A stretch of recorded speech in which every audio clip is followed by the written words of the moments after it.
Apakah semua rumah tangga itu adalah cerminan kita? Jawabannya tidak. Pernikahan masuk dalam kategori ayat kehidupan. Sehingga ini menjadi sebuah isyarat dari Allah bahwa pernikahan seharusnya menjadi jalan terdekat kalian untuk semakin mendekat kepada diriku.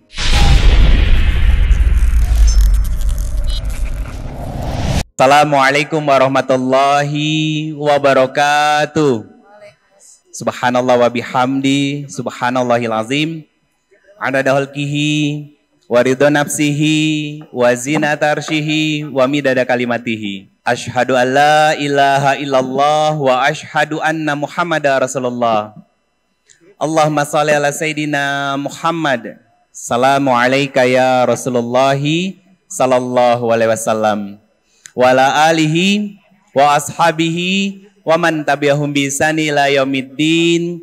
Rabbi a'udzubika min hamazati syayatin wa a'udzubika rabbi ayahdurun. Subhanaka la ilma lana illa ma 'allamtana innaka antal alimul hakim. Shadaqallahul azim wa sadaqa Rasulullah sallallahu alaihi wasallam. Alhamdulillah, puji syukur kehadirat Allah Subhanahu wa taala. Siang hari ini Allah izinkan kita berkumpul, bermajelis di tempat yang insya Allah penuh dengan keberkahan dari Allah Subhanahu wa taala. Di bulan yang penuh dengan keberkahan dari Allah Subhanahu wa taala, di hari juga yang penuh dengan keberkahan dari Allah Subhanahu wa taala. Semoga teman-teman yang masih menjadi singgalilah Allah karuniakan pasangan yang salih dan salihah. Kalau yang sudah menikah, semoga Allah karuniakan rumah tangga yang berfisikan jannah, insya Allah. Baik teman-teman semuanya yang dirahmati Allah Subhanahu wa taala, seni membangun rumah tangga surgawi. Ini kalau saya pisah itu ada dua.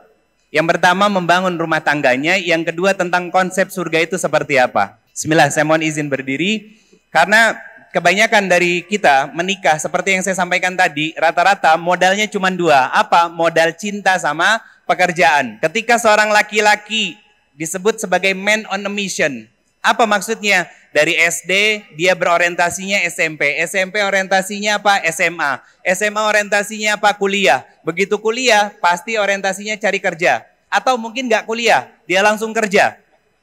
Setelah kerja, kemudian dia matang, orientasinya apa? Menikah. Setelah menikah, membuat anak sebanyak mungkin dengan pasangan halalnya. Kemudian apa yang dipikirannya? Dia hanya berpikir tentang memberikan kecukupan nafkah kepada istri dan anak-anaknya saja. Tanpa mengilmui diri bahwa tugas kita sebagai seorang laki-laki bukan hanya menjadi suami dan memberikan nafkah. Allah mengatakan di Quran surat keempat, ayat ke-34, Ar-rijalu qawwamuna 'alan nisa. Allah menyatakan langsung dengan kalimat bahwa laki-laki itu punya tugas apa? Menjadi qawwam.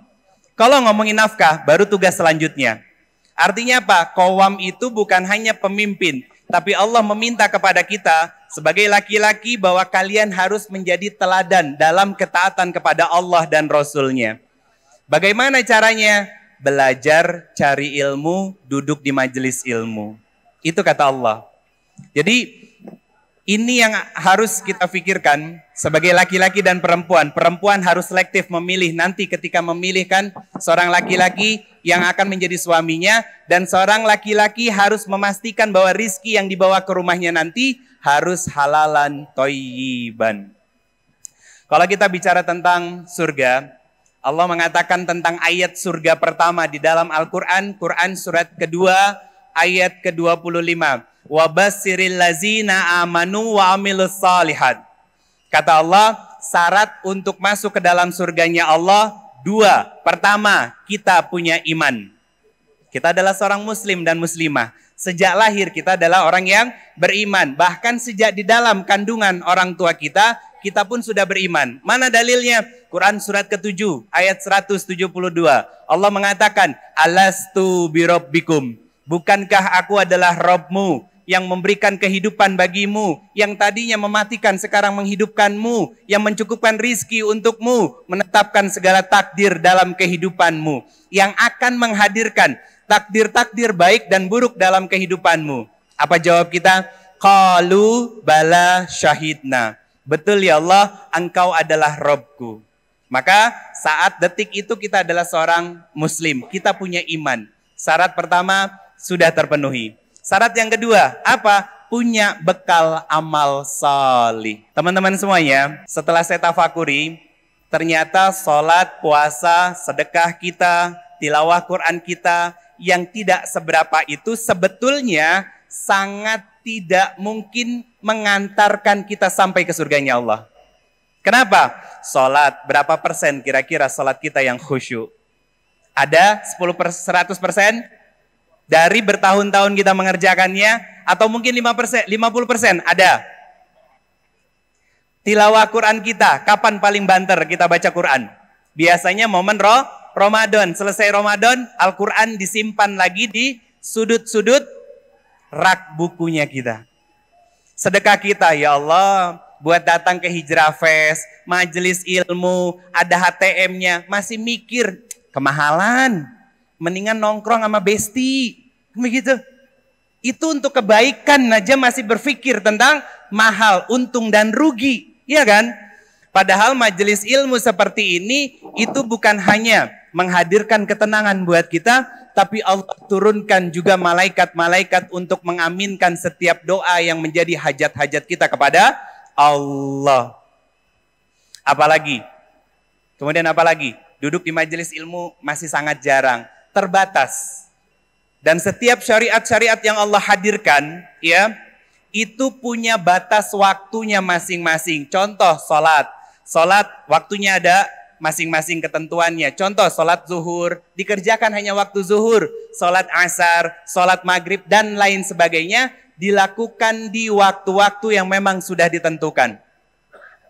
Kemudian apa lagi? Sedekah. Bisakah kita sedekah setiap detik? Mustahil. Itu sesuatu yang mustahil. Apalagi tilawah Quran. Bisakah kita betul-betul istiqomah 24 jam menjaga kesadaran kita untuk membaca Quran? Sangat jarang. Maka Allah memberikan sebuah syariat besar, teman-teman semuanya. Yang ini disebut sebagai ibadah terlama, yaitu yang disebut dengan rumah tangga. Kenapa saya mengatakan seperti itu? Karena kebaikan dalam rumah tangga bukan tahunan, bukan bulanan, bukan mingguan, bukan hanya harian. Bahkan setiap jam, menit, dan detik kebersamaan kita dengan pasangan kita, disitulah Allah akan mengucurkan pahala kebaikan buat kita, atau justru yang Allah kucurkan adalah murka dari Allah Subhanahu wa Ta'ala. Disitulah nilai kita, teman-teman semuanya. Apakah kita fokus pada amal solihnya, atau justru malah memperbanyak amal salahnya kita sebagai seorang hamba? Maka kriteria kita untuk masuk ke dalam surganya Allah ada dua.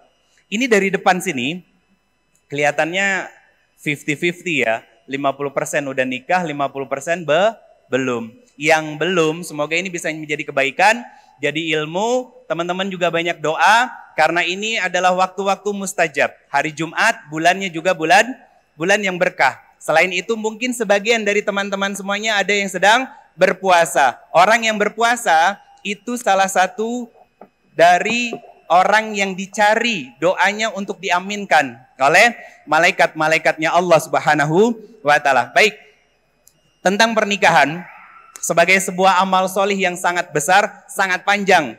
Ketika kita menjalaninya dengan pasangan kita, apakah semua rumah tangga itu adalah cerminan kita? Jawabannya tidak.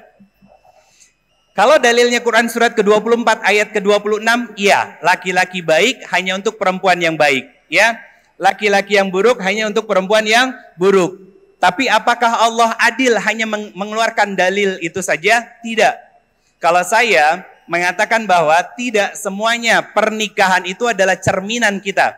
Pernikahan adalah cara Allah untuk mengajarkan kita sebagai seorang hamba bahwa pernikahan adalah amanah sekaligus ujian dari Allah. Betul nggak?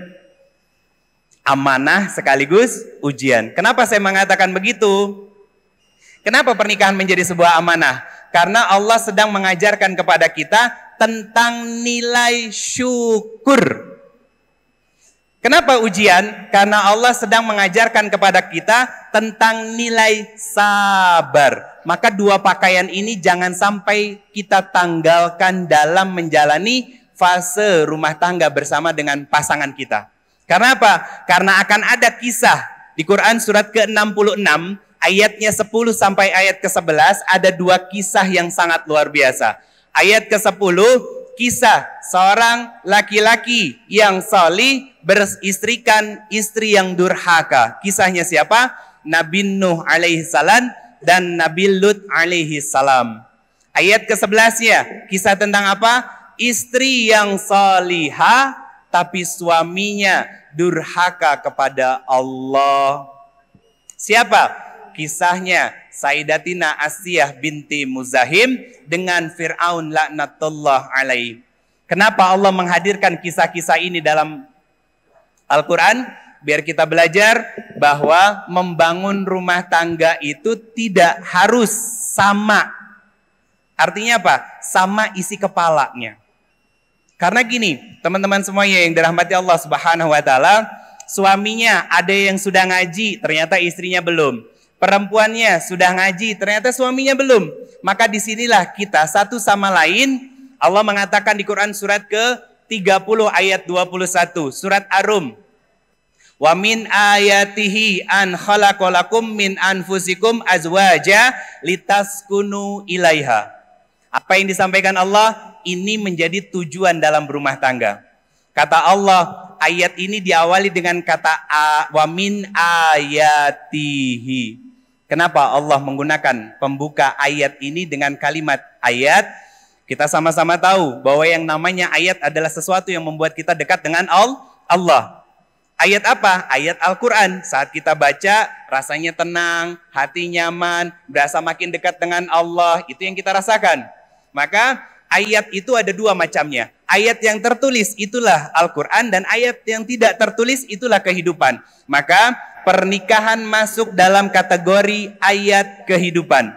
Sehingga ini menjadi sebuah isyarat dari Allah bahwa pernikahan seharusnya menjadi jalan terdekat kalian untuk semakin mendekat kepada diriku. Sehingga nanti aku akan hadirkan litaskunu ilaiha.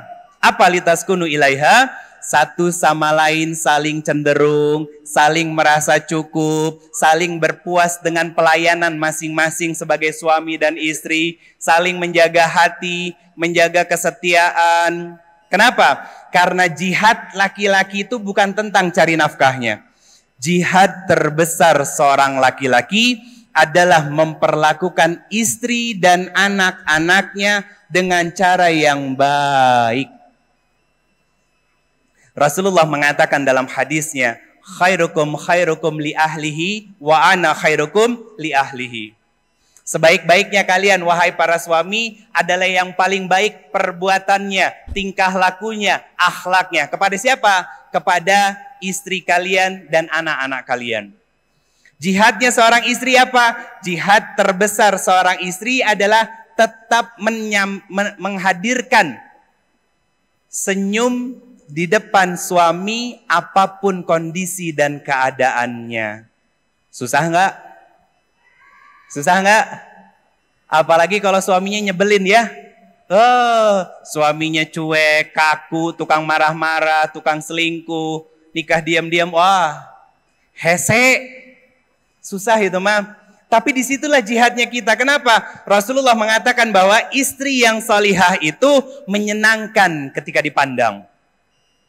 Menyenangkan ketika dipandang. Dan itu jihadnya kita. Jihad suami sudah disampaikan oleh Nabi. Jihadnya seorang istri sudah disampaikan oleh Rasulullah SAW juga. Maka disinilah ikhtiar kita untuk saling menyamakan frekuensi kita. Bahwa Allah menyampaikan, sayang, soli, soliha, suamiku, imamku yang akan mengajakku ke surganya Allah nanti, istriku, bidadariku, tempat paling nyaman untuk aku selalu pulang dan kembali ke rumah. Ingat ya, kita sama-sama punya tujuan dalam rumah tangga. Apa tujuannya? Menghadirkan surga di dalam rumah tangga ini. Karena surga itu identik dengan kebahagiaan. Yuk sama-sama kita ikhtiar untuk menjadi suami istri yang bahagia. Allah mengatakan di Quran surat ke-23 ayat 1. Qad aflahal mu'minun. Orang beriman pasti bahagia. Jadi teman-teman semuanya, ayah bunda yang sudah berumah tangga, kalau saat ini rumah tangga kita belum bahagia, maka ada masalah dengan keimanan kita. Itu kata Allah. Atau di Quran surat kedua ayat 189 bagian akhir dari ayatnya, wattaqallah la'allakum tuflihun. Bertakwalah kalian kepada Allah, niscaya pasti kalian akan bahagia. Kata Allah begitu. Ini ada kaitannya. Saya rajut, saya sambung dengan Quran surat Ar-Rum tadi ayat 21. Bahwa pernikahan ini harus dijalani oleh kita dengan pasangan kita secara enjoy, nyaman, tenang, dan menghadirkan kebahagiaan antara kita dengan pasangan kita. Gimana caranya? Maka jadikan pernikahan ini sebagai jalan untuk mendekatkan diri kita kepada Allah Subhanahu wa Ta'ala. Karena apa? Karena kita bukan menikahi seorang Khadijah ataupun Muhammad sallallahu alaihi wasallam. Pasangan kita adalah makhluk-makhluk akhir zaman yang pasti punya kekurangan, pasti punya keterbatasan di dalam dirinya. Tugas kita belajar untuk menerima segala kekurangan dari pasangan-pasangan kita. Itu pesan dari Allahnya. Seperti contoh begini, para suami, laki-laki harus belajar dan memahami bahwa istri itu unik. Uniknya gimana?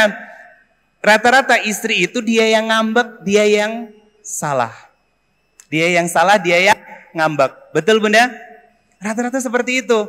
Dan kita jangan pernah nanya, ada apa? Karena nggak akan pernah menyelesaikan masalah. Bagaimana treatmentnya ketika seorang istri, dia yang salah, dia yang ngambek? Gampang. Peluk. Berikan pelukan. Berikan pelukan. Kenapa? Karena itu obat yang paling nyaman buat seorang perempuan. Ketika hatinya bergemuruh ya, gelisah, dia khawatir dan lain sebagainya. Padahal dia sudah melakukan kesalahan, tapi dia nyerocos ngomong dari A sampai Z dan lain sebagainya. Itu memang fitrahnya perempuan, brother. Salah satu karakter fitrah perempuan disebut dalam Al-Quran dengan sebutan an-nasa. Apa artinya an-nasa? Senang meluahkan, senang mengungkapkan. Jadi mau salah, mau benar, pasti ngomong. Itu perempuan. Makanya fitrah perempuan harus mengeluarkan seminimalnya 20.000 kata. Kalau enggak, rudet nanti. Itu perempuan. Kalau laki-laki itu setidaknya sekitar 5.000-an kata. Tapi para perempuan juga jangan memaksa seorang suami untuk seperti kita cerewet bawelnya. Jangan. Artinya disinilah kita satu sama lain saling memahami bahwa suami saya bahasa kasihnya itu tidak selalu dengan pujian, dengan ungkapan, dengan ucapan dan lain sebagainya. Bisa jadi dia pelit muji kita tapi dia bertanggung jawab. Dia bertanggung jawab memberikan nafkah, pergi kerja, keluar pulang juga ke rumah dan lain sebagainya. Jadi jangan pernah menuntut suami kita ataupun istri kita. Dia memang udah defaultnya begitu. Teman-teman yang laki-laki yang belum nikah, ini semoga menjadi kebaikan dan ilmu buat teman-teman. Apa? Bahwa perempuan itu yang harus kita sadari sebagai seorang laki-laki, fitrah penciptaannya dari tulang yang paling bengkok, yaitu tulang rusuknya manusia, laki-laki. Artinya, kata Nabi SAW, kalau diluruskan secara paksa, maka akan patah. Tapi kalau didiamkan, dia akan tetap bengkok. Apa pesan dan hikmahnya? Jangan pernah berlaku kasar kepada istri kita. Karena apa? Karena ketika diluruskan secara paksa, dia yang ngambek nantinya. Maka bagaimana cara meluruskannya? Dengan kesabaran dan kelapangan hati kita. Tadi di ruang VIP saya ditanya, Ustadz, gambaran kedewasaan seorang laki-laki itu apakah ditentukan dengan usia? Saya jawab, tidak. Lalu ditentukan oleh apa? Kedewasaan seorang laki-laki ditentukan dari kelapangan hatinya, kesabaran di dalam hatinya, dalam menahan dirinya dari marah. Itu laki-laki yang dewasa. Terus bagaimana caranya agar bisa mendapatkan kedewasaan itu? Kuncinya dengan ilmu dan iman. Ilmu, duduk di majelis ilmu, iman. Iman tumbuh dari amal soleh yang kita lakukan berdasarkan ilmu yang kita dapatkan di majelis ilmu. Kenapa? Kenapa saya mengatakan tentang hadis perempuan itu fitrahnya dari tulang rusuk yang bengkok? Allah mengatakan seperti ini, brother. Di Quran surat keempat ayat 19. Wasiruhunna bil ma'ruf.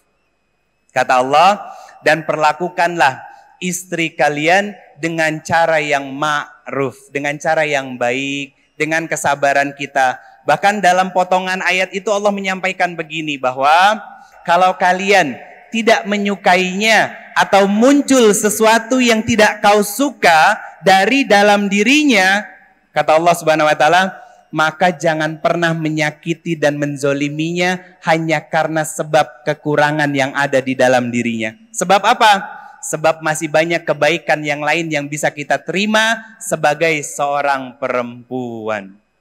Apa sih kekurangan perempuan? Cerewet, bawel, ogo. Dia salah, dia ngambek. Ya? Naon deui kira-kira teteh? Kalau dinasehatin, biasanya kalau lagi dikasih tahu, biasanya motong omongan kita. Nah, disitulah kedewasaan kita sebagai seorang laki-laki diminta oleh Allah Subhanahu wa taala bahwa kita itu akalnya lebih panjang daripada perempuan yang dominan pakai perasaan. Kenapa saya sedikit mendeskripsikan tentang hal ini? Allah mengatakan di Quran surat ke-49 ayat 13, ya ayuhannas inna khalaqnakum min zakar wa uns. Wahai sekalian manusia, aku ciptakan kalian dari ayah yang satu dan ibu yang satu. Artinya sepasang. Wa ja'alnakum syu'uba wa qabail. Dari ayah yang satu dan ibu yang satu ini dipecah bersuku-suku dan berbangsa-bangsa. Kalau sudah bersuku-suku dan berbangsa-bangsa, pasti menjadikan pola pendidikannya berbeda-beda, pengasuhannya berbeda-beda, maka karakternya, sifatnya berbeda-beda. Tapi setidaknya perempuan itu punya 3 fitrah yang sama. Pertama, fitrahnya disebut dengan uns. Apa tugasnya? Ada 3. Melahirkan, hamil, melahirkan, menyusui. Yang kedua, fitrah perempuan disebut dengan mar'ah. Apa artinya mar'ah? Senang dengan keindahan, senang dengan sesuatu yang bagus. Kayak contohnya kan, kerudungnya motifnya banyak warna, ada yang kembang-kembang, ada yang kotak-kotak, dan lain sebagainya. Itu fitrahnya. Kalau tiba-tiba keluar dari kamar, bawa 2 macam baju, yang satu warnanya hijau, yang satu warnanya biru. Pak, yang mana yang bagus buat mama? Dipilihin sama kita yang hijau, keluar warna pink. Jangan heran, dah perempuan memang begitu. Itu sudah fitrahnya, mar'ah. Apa arti mar'ah? Dia punya perasaan yang sangat dalam. Contohnya, di lampu merah, kita sama istri kita, ya lagi di lampu merah, ada bapak-bapak yang jualan dorok-dok misalkan. Biasanya istri bilang, "Pak, beli yuk." Rata-rata suami akan bertanya, "Untuk apa?" Itu beda sudut pandang, ya. Dan ini adalah kelebihan dari seorang perempuan. Yang ketiga disebut dengan anasa. Tadi sudah saya sampaikan, apa? Senang meluahkan, senang mengungkapkan, itulah perempuan. Simpelnya cerewet, bawel, itu perempuan. Jadi kita harus memahami. Lalu bagaimana dengan laki-laki? Laki-laki itu nggak pernah mau kalau sampai sisi qawwamahnya, sisi kepemimpinannya, sisi pride di dalam dirinya dilangkahi oleh seorang perempuan. Ini yang disebut dalam Al-Quran, lanjutan ayat tadi, lita'arafu. Saling mengenal satu sama lain. Kenapa Allah menggunakan kata lita'arafu? Karena 2 arah. laki-laki dan perempuan, suami dan istri saling belajar untuk memahami dan mengenali satu sama lainnya. Apa yang menjadi kebutuhan, apa yang menjadi keinginan, sehingga apa? Satu sama lain saling litaskunu ilaiha, merasa cukup satu sama lain, berusaha untuk saling membahagiakan satu sama lain. Maka ini menjadi benih-benih kebahagiaan di dalam rumah tangga kita. Kenapa? Tentang ta'aruf begini teman-teman semuanya. Ta'aruf yang kita lakukan sebelum pernikahan tujuannya untuk meyakinkan hati kita tentang siapa yang kita pilih untuk menjadi pendamping kita. Itu yang pertama. Kalau ta'aruf di dalam rumah tangga kita, kenapa kita lakukan? Untuk menghadirkan kenyamanan, ketenangan, dan kebahagiaan bersama dengan pasangan kita dalam menjalani bahtera rumah tangga ini sampai ke surganya Allah Subhanahu wa Ta'ala. Ada yang nyatet, itu bisa jadi quotes itu. Kan belum update status ya, bisa dijadiin quotes. Perlu diulang? Ulang. Nanti kan ada rekamannya. Nih.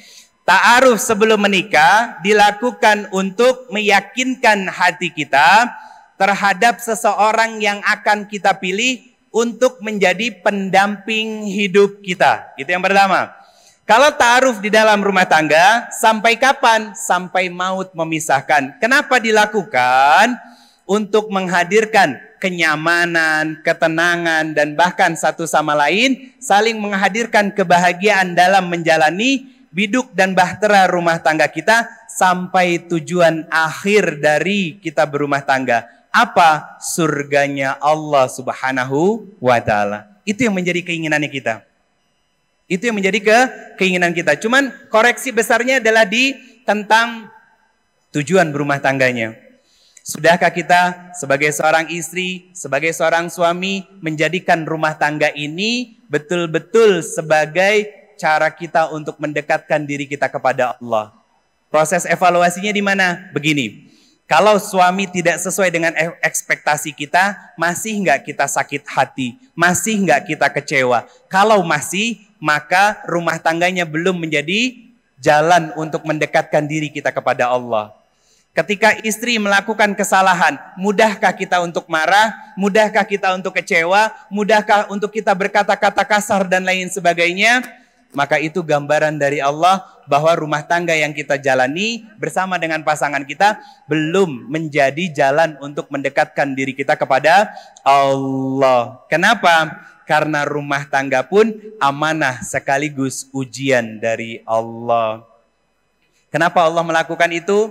Kenapa ada kata wa min ayatihi dan lain sebagainya? Karena Allah pingin semua aspek kehidupan kita dalam kehidupan yang sebentar ini itu bernilai ibadah di sisi Allah. Terutama menjalani fase kehidupan berumah tangga sebagai suami dan sebagai juga seorang istri.